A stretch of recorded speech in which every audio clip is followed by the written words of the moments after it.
Yeah, you have control now, Niall, so start whenever you want, Tom. Very good. Uh, I'm delighted to welcome today's presenter. Niall Donnellan is an independent strategy advisor, mentor, and developmental economist. He's a senior research associate with the Centre for Cross-Border Studies. He's worked in a range of roles in economic development, both in industrial and enterprise development, and in education and training. And he holds a master's in economics from the University of Galway. And just to say before we begin that there will be one more event before the end of the year, which will be the 12th annual Donald Nevin Lecture, which will be taking place in the Royal Irish Academy on the 5th of December at 6 p.m., where Professor Mary Murphy will present on a new all island social settlement, an eco social future of care and equality, with Dr. Larry O'Connell Nesk as the respondent. The lecture will be followed by the book launch of Studies, an Irish Quarterly Review. So we're going to have a talk here today on regional aspects of sectoral clustering and innovation development across the island of Ireland. We're very lucky to have it. It's a fascinating topic, and given the events of today in the United States, our indigenous capacity, north and south of the border, to generate productivity within our own borders and internally, and the importance of clustering will be all that much more important. So we'll have a presentation for somewhere between 30 and 40 minutes, I think. And after that, we'll have a question and answer session. And just to say, our intention here is to record the entirety of it, both the presentation and the question and answer section afterwards. But if people want to hide their camera or stay out of the conversation on that basis, by all means do so. So with that, I will hand it over. Thanks. Okay, thank you, Tom, and thanks to Neerai for the invitation to share themes of accelerating growth, our project under the auspices of the Centre for Cross-Border Studies. It's an honour to be asked to contribute, especially as I actually once was privileged to meet Donal Nevin very briefly decades ago as a recent raw IDA recruit. I was sent down to bring him up to the boardroom where he was making a presentation, and outside, we were a bit early, he sat down. We after a few pleasantries and I gave him a glass of water. He took out of his satchel a copy of the CSO's quarterly statistical journal, which, as we all know, in those pre-digital days, was a hard copy. And then he started to browse through the data and actually, with a pencil, mark the figures and trends that he thought were interesting. And it made a big impression on me about the importance of immersion in the raw data and browsing through it and kind of seeing what might come up and so on. And certainly a lesson I built into my own practice and indeed is a basis for the work that I'm now about to share. So what we're going to focus on is um, just clicking Just, the okay, just click on the screen now. or just click on the screen. So, sorry, apologies. Okay, perfect. So what we're going to focus on is six questions in terms of the regional aspects of sectoral and innovation development. And the first we're going to talk about is what is balanced regional development and growth. So if we look at the regions on the island of Ireland, we're talking about four NUTS 2 regions. Three in the Republic and the other in Northern Ireland in the UK. And when we look at actually the trends in terms of population on the island of Ireland over the last 200 years, we basically see pre-famine there were 8 million people on the island of Ireland. And the projection up to 2040 is that that figure uh, will re-emerge as 8 million. That's driven by the East Mid region basically driving and recovering its pre-famine figure in the mid 70s, and by Northern Ireland also recovering its pre-famine figure in the 90s. When we look at the region that's of particular interest and focus in this discussion and the work that I'm involved in, the Northern Western region, we see that the share of that region in terms of population, about a third in the 1840s.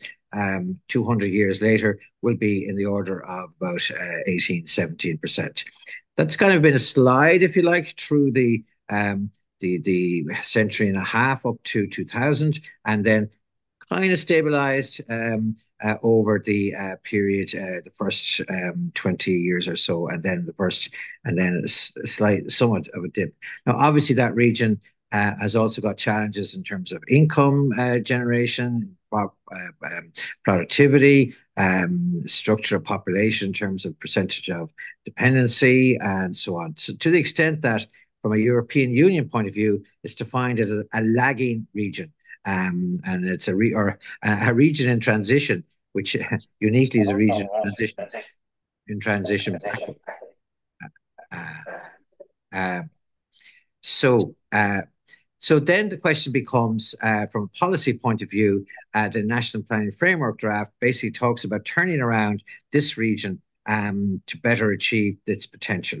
And when we're talking about turning around, obviously population growth, the increase of 150,000 over the next 20 years is projected, is the key driver. But to actually make that happen, to actually have people come to the region and stay in the region, employment creation is the key driver and the key focus, if you want, in terms of what needs to happen. And in terms of the scale, it's roughly half of the population growth would need to be in net employment creation. And this is a busy slide, but basically it's the NESC study of FDI across the regions. And what it basically is saying, what Chris Van Eggerath and his team are saying, is that actually employment is concentrating increasingly, and particularly in the agency-supported firms. So by 22, Dublin accounted for nearly half of foreign firm employment. And that trend, given the absence of a stronger policy intervention and the light of the current regional industrial structures, that trend will be of further divergence, further concentration. So this is at least an orange, if not a red flag, for employment creation in the northern western region. The OECD's view of the region is that whilst it might be strong on natural capital and the environment and so tourism, it's weak. It's in the red, but the northern western region is marked here in the red, is weak compared to both the Republic and also the European Union in a range of factors driving regional growth. The Northern Region, Western Region Assembly itself and its region spatial and economic strategy highlights the fact that actually its transport infrastructure is actually one of the lowest in the European Union, over 200 knots, two regions. It's actually on par with Bulgaria and places like that. And their analysis, particularly John Daly's analysis, particularly shows that the region received about 10% of the Republic's investment in infrastructure, which is lower than its 18% share in population. And this is one of the most analytical works done on the construction industry, as you can see, over a period of 50 years, which basically tries to understand, is there potential for changes in the pattern of development? And it concludes rather skeptically, if you like, that actually only if there's effective ways of bringing these about, which is very challenging in a market private enterprise economy. And without strong interventions, it's very unlikely to happen. So this all gives concern and challenges in terms of the Northern Western region.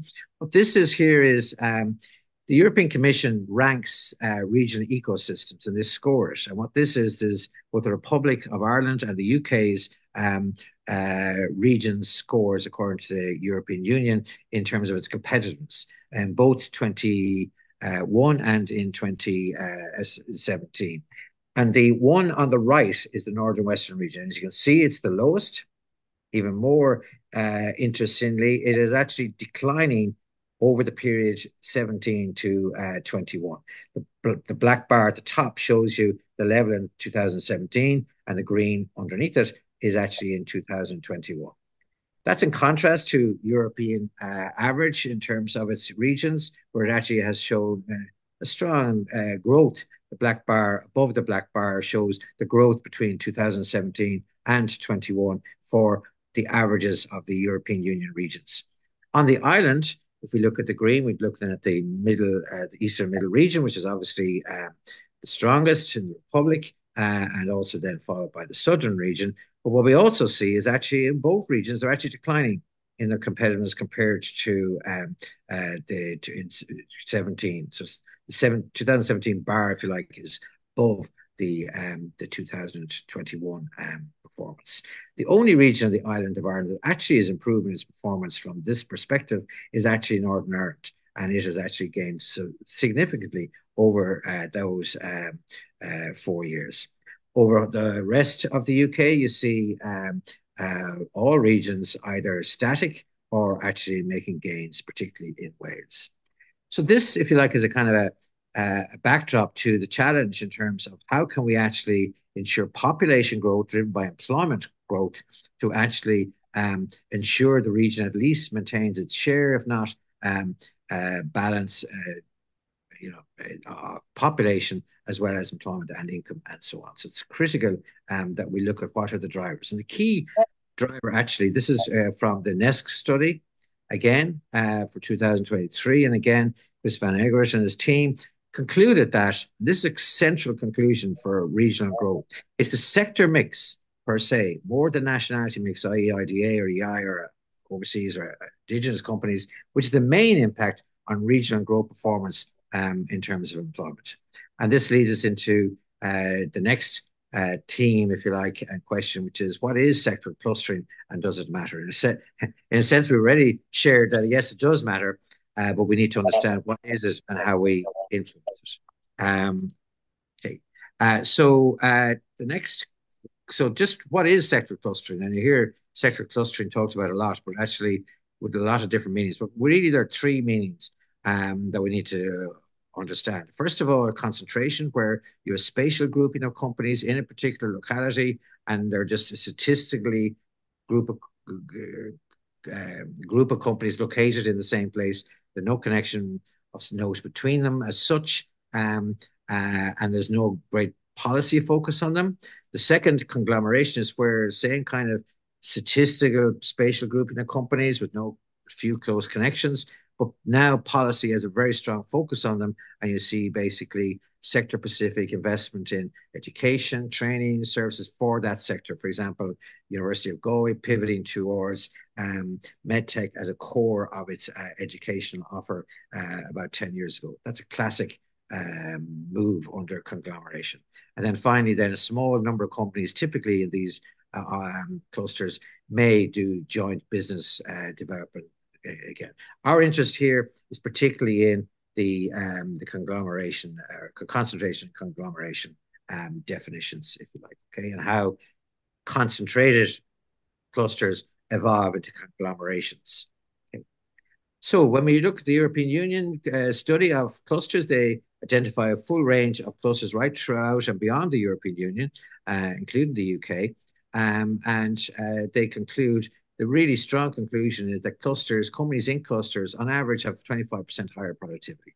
And this is a strong underlying logic as to why we should have an interest in clusters. More highly clustered, the higher the productivity and therefore the higher income in the region. So it's a core underlying driver of regional growth.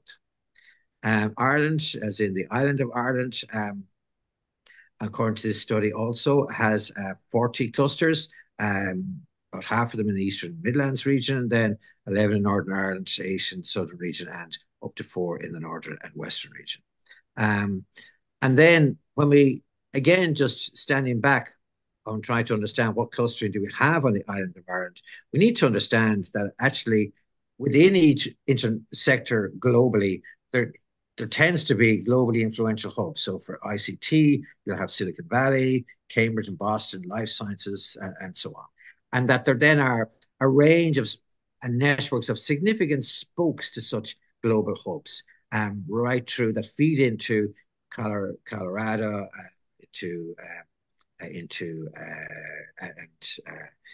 and other areas feeding into Silicon Valley and so on, or Denver feeding into Silicon Valley, and so on. So this is the structure globally. And the question for the island of Ireland is okay. First of all, we do not have any global leading hubs, despite some of the languages sometimes here. We have potentially, and in practice sometimes, significant spokes to such global hubs. And the strategic question we have is how do we strengthen such sector clusters that we do have and that we can have that's within grasp so they're both in global perception and in reality growing significant spokes to those globally leading hubs we talked about before. Um, and when we look at, say, life sciences as an example, we're looking here at the island of Ireland, and obviously there's the hubs that we talked about in terms of Boston, Cleveland, the triangle around Oxford and Cambridge and London in terms of life sciences here. And then, of course, Germany, where you've got southern Germany in particular, which is strong in terms of medtech and pharma, and is a significant hub as well as obviously Singapore as well. So from an island of Ireland perspective, this is a one perception of the clusters, top clusters in terms of UK and Europe. Okay, and what's clear is we have Cambridge, which is obviously a strong hub. We have southern Germany, Munich and Baden and so on. And we also off map, obviously, have Boston. And we also have some global spokes here. We have Copenhagen and indeed it's a shared Swedish, Danish cross-border hub, if you like, or not a hub, but a spoke into the global hubs in the life sciences industry, Paris also. What's missing, of course, with the absence is obvious here, which is basically that there is, in their perception of this particular organization, there is not a top life science cluster on the island of Ireland. And that is a challenge. And there are, of course, other lists that you can look at. Parts of Ireland, the island of Ireland, do appear, but actually, it's very much it's not there's not a strong perception that the island of Ireland is a very strong life sciences cluster as a general comment. So the question then becomes: so how can we progress this? And when we look at the island of Ireland, we see four in each region. One very strong. So in the northern western region, Galway City in particular, we see medtech very strong. We see in Cork, also in Limerick and Waterford, very strong in terms of scale pharma and chemicals. We see in Dublin, specialty pharma, particularly with some digital aspects to it, and so on, and obviously some really strong clinical trials and so forth. And then in Northern Ireland, we see really deep expertise in diagnostics. So we actually have four components, four parts that are in themselves strong in capability and internationally well respected and lots of interaction and trade and exports and all that. Okay.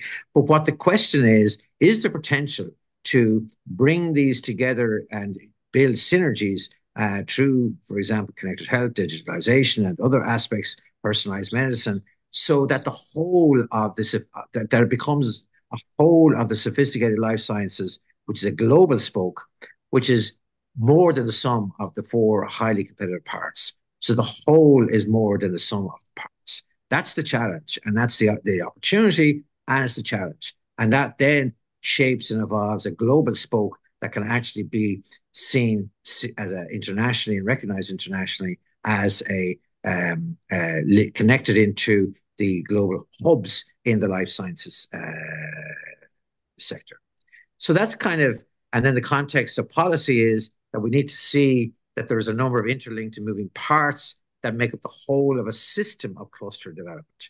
And there's various elements such as the broad significant spoke we just talked about, the components of that, diagnostics, for example, the development at regional level of sectoral, of the parts that, in terms of medtech and Galway, deepening that, and also the linkages between universities and the companies, and also that some companies might be doing some shared business development. So these are all moving parts, but they all come together into a whole of a system of cluster development. Within the both jurisdictions, there has been a focus on sectoral priorities and various sectors identified as priority. And that evolves or can evolve into, if like, a shared view of what are the key sectors to focus on to progress as global sectoral spokes if you like, that can feed into global hubs in life sciences, software, digital businesses, production engineering, agri-food, and so on. And so we move to the regional dimension. In a sense, we've already touched on it. But so what we're looking at here is that actually there is obviously a regional dimension to sectoral development.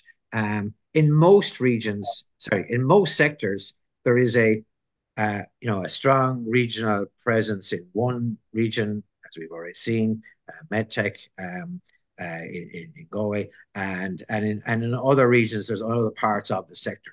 So there's parts of a sector that are actually in each of the regions.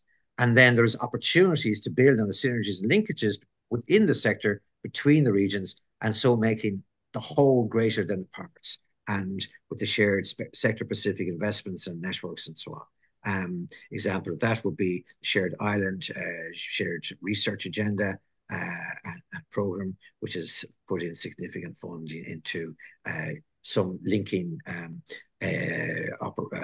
networks in terms of both life sciences and um, in the Northern Western region, there's also some key sectors been identified through the smart specialization exercise by the process led by the Department of Enterprise, Trade and Employment. And that is evolving now through discussion within the region into a shared portfolio, if you like, of the existing sectors that we're currently strong on, but we need to transform and convert into higher levels of performance, and then the emerging sectors that we need to create and attract that are, within grasp, they're near in terms of availability, in terms of what's available within the region. And so for each of these sectors within the region, we need to do, if you like, a deep dive into each sector and to see what is the next steps that would actually build this sector within this region, and therefore become a part that can contribute to a whole specialist hub on the island. And the key to that is filling out and building up the regional sector enterprise ecosystem, sector by sector within each region.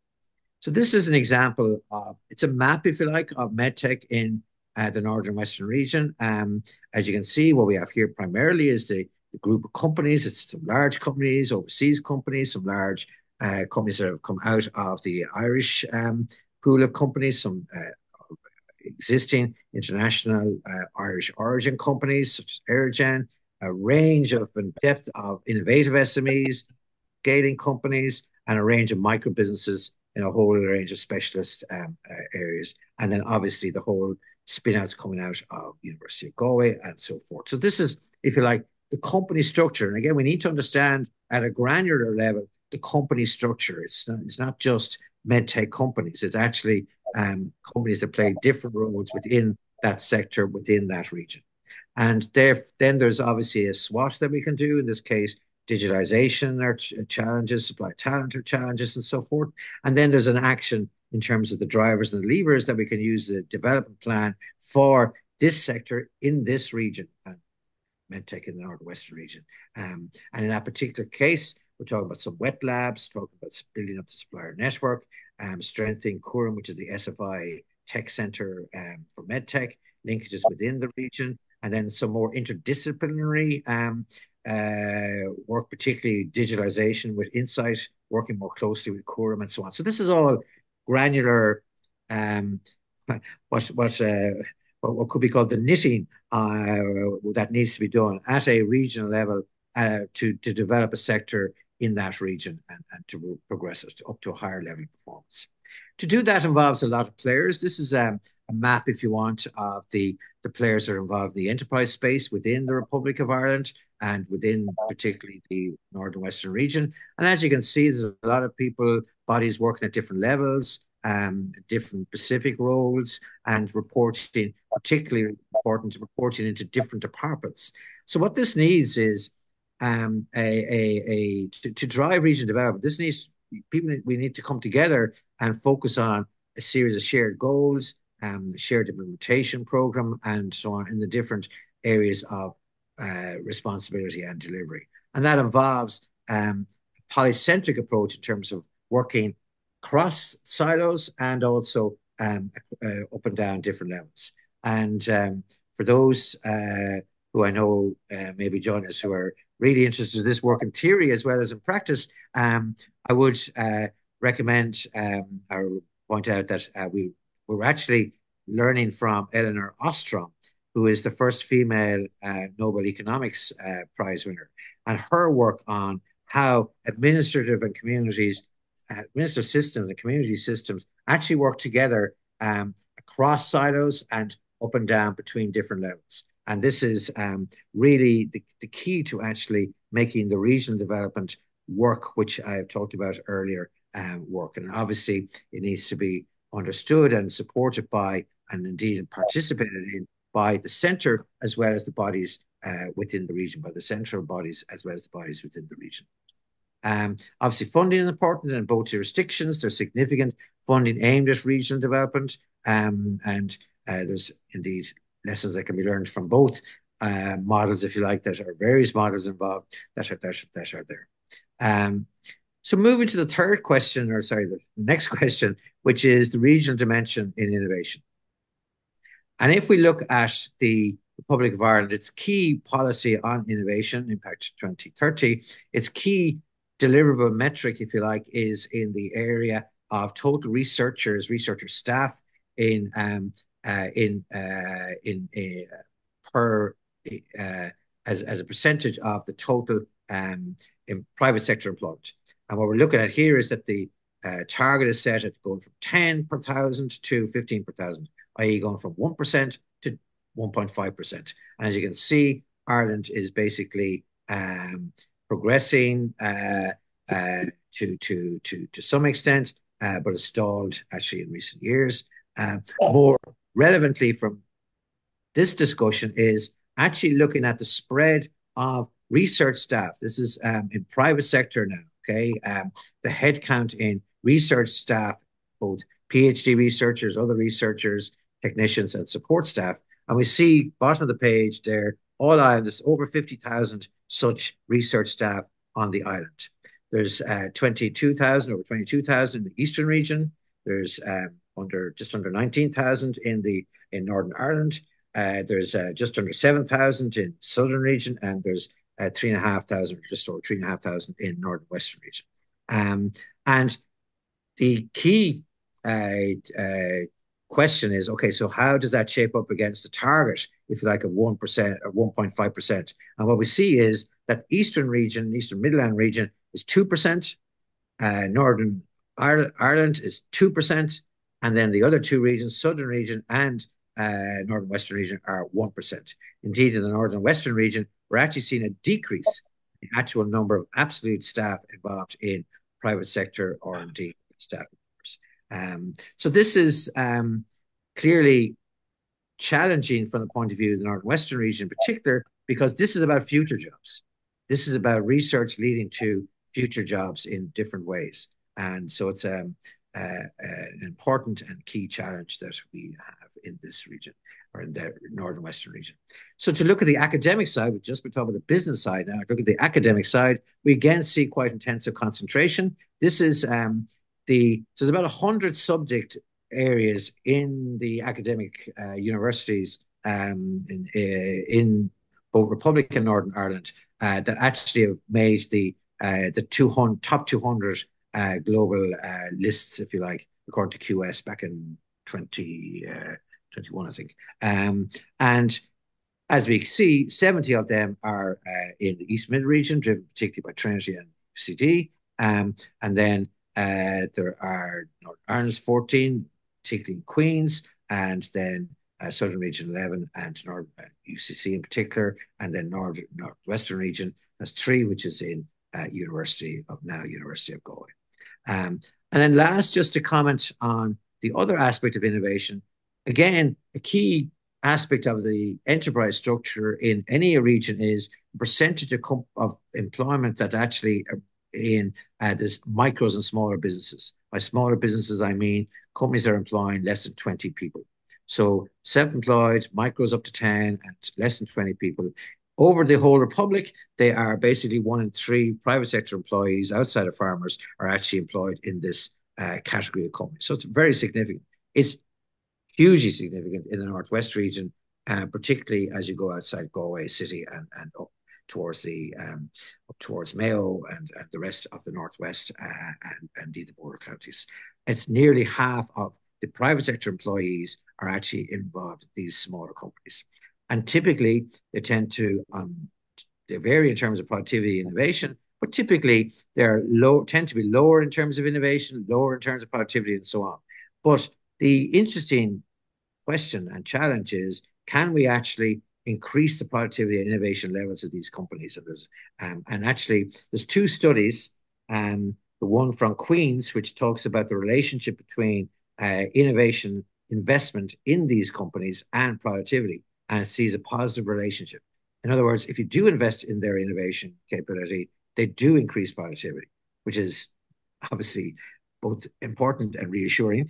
And second of all, I'm not sure if you can see it in the screen here, but second of all, there is the McKinsey report, which basically talks about the potential of investing in smaller companies, small companies, so that you increase innovation and productivity, and that has a particularly important add-on to GDP in emerging economies, but even in developed economies of 2 to 5% or whatever it is.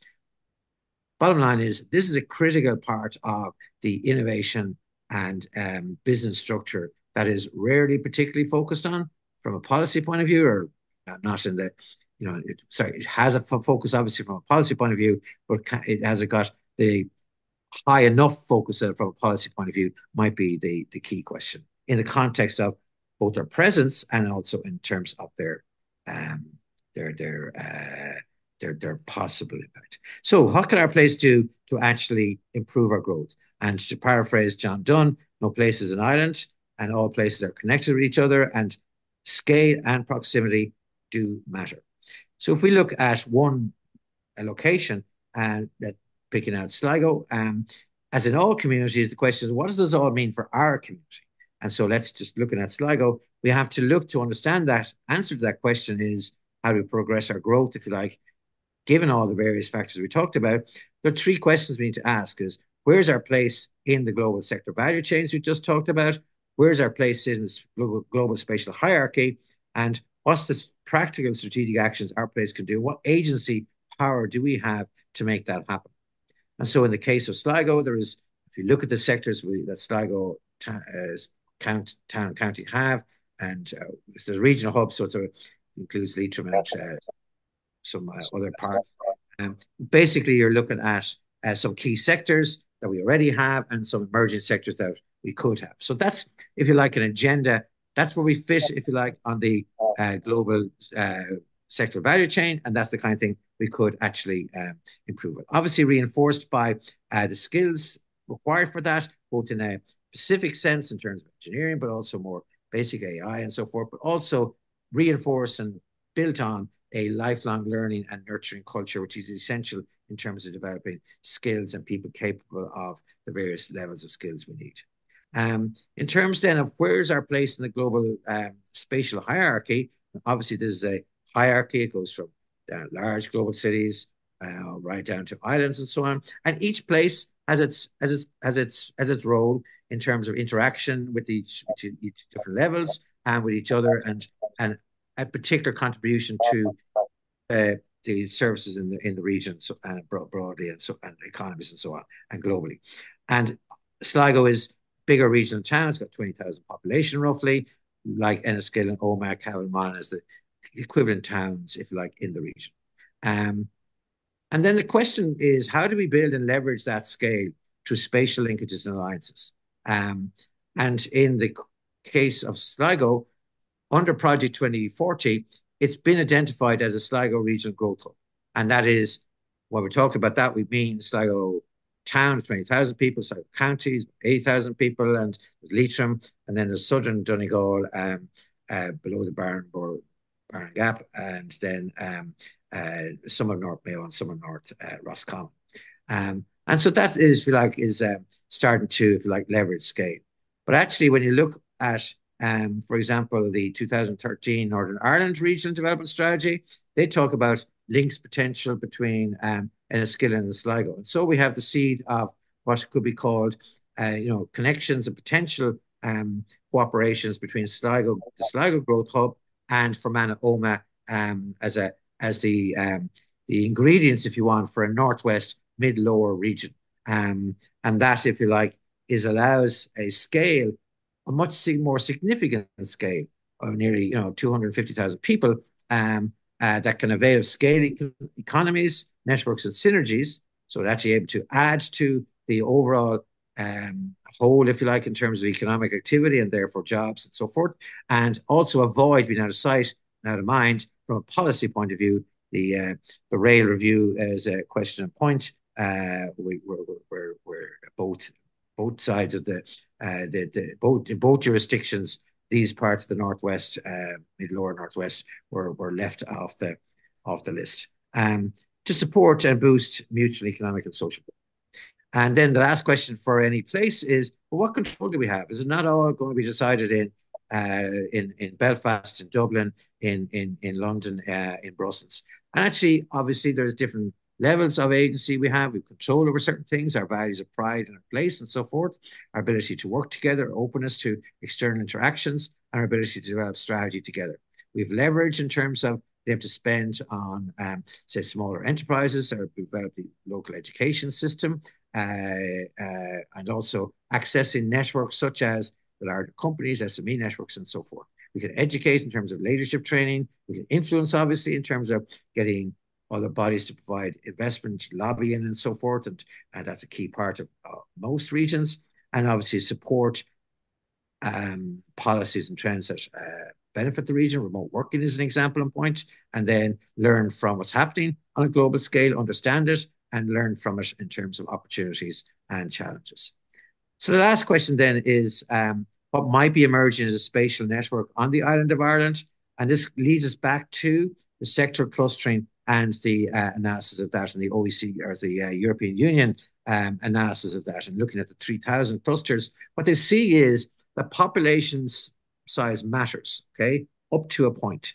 And as the population of a particular region grows, or is bigger and bigger, there's actually more clusters. So it allows, it's a synergy, and it allows greater levels of productivity, greater levels of income, and so forth. But actually, that plateaus roughly at about 2 million people.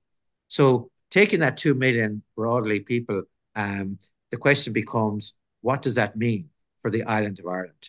And already the answer is kind of given the National Planning Framework, where they talk about Dublin Mid-East as the metropolitan zone, if you want, in the east, which is clearly significant and growing, and central. It's the one global, even though it's a small global city we do have, it is a global city. And then on the other side, if you like, of the island, we have Cork, Limerick, Galway, and Waterford, and they are separate cities, but there's also potential for connections between them and so on. Okay, and then the opportunity, though, is can that connections be deepened and built into a more integrated Atlantic urban arc? This is the vision that John Moran, current mayor of Limerick, first elected mayor of Limerick, and indeed former Secretary General of the Department of Finance, has actually been positioning and declaring.